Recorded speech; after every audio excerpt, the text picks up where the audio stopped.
Plato on Emotion, Desire, Reason, April 23, 2013. 2 comments. Plato endeavored to systematically explain inner conflict and psychological complexity. The approach he takes is to categorize 3 parts of the soul, which can be taken to mean mind or psychology. These parts are reason, emotion, and desire.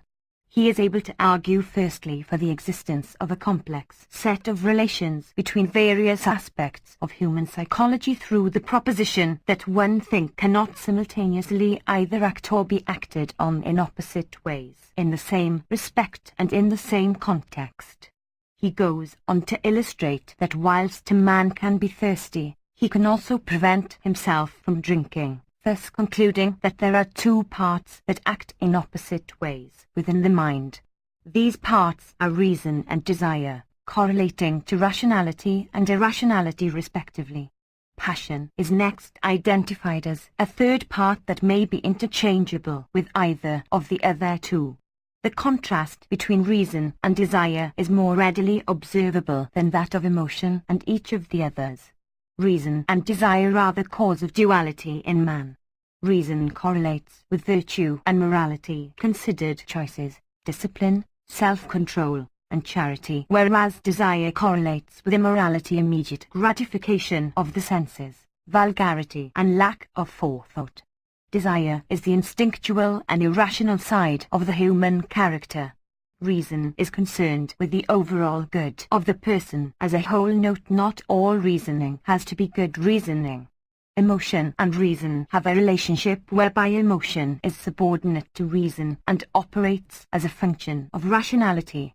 Similar to desire, emotion responds to the object of impulse without thought or a system of regard for the overall good of the person as a whole. This response, however, aligns itself with reason in order to act as a vehicle of motivation toward the ideal proposed by reason. Emotion is aligned with reason as a force that generally conflicts with desire. One example might be a man who curses himself for letting his desires compel him to act against his reason.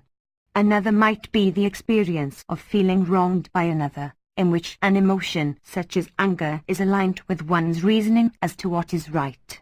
Additionally, such an emotion that is tied to the feeling of being wronged can compel you to withstand or subdue desires, such as withstanding hunger or cold. With examples such as these, Plato is using the word passion in place of emotion.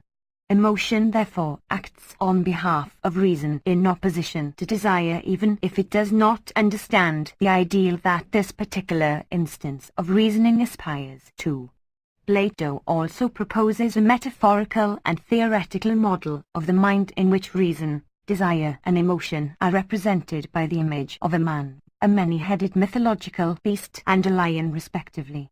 The whims of the beast and the lion correlate with immorality, and the restraint and control of the man with morality.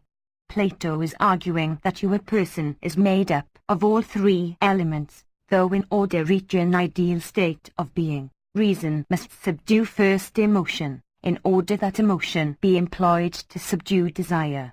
Juliana's Voices of Ancient Philosophy, Oxford University Press, 2001.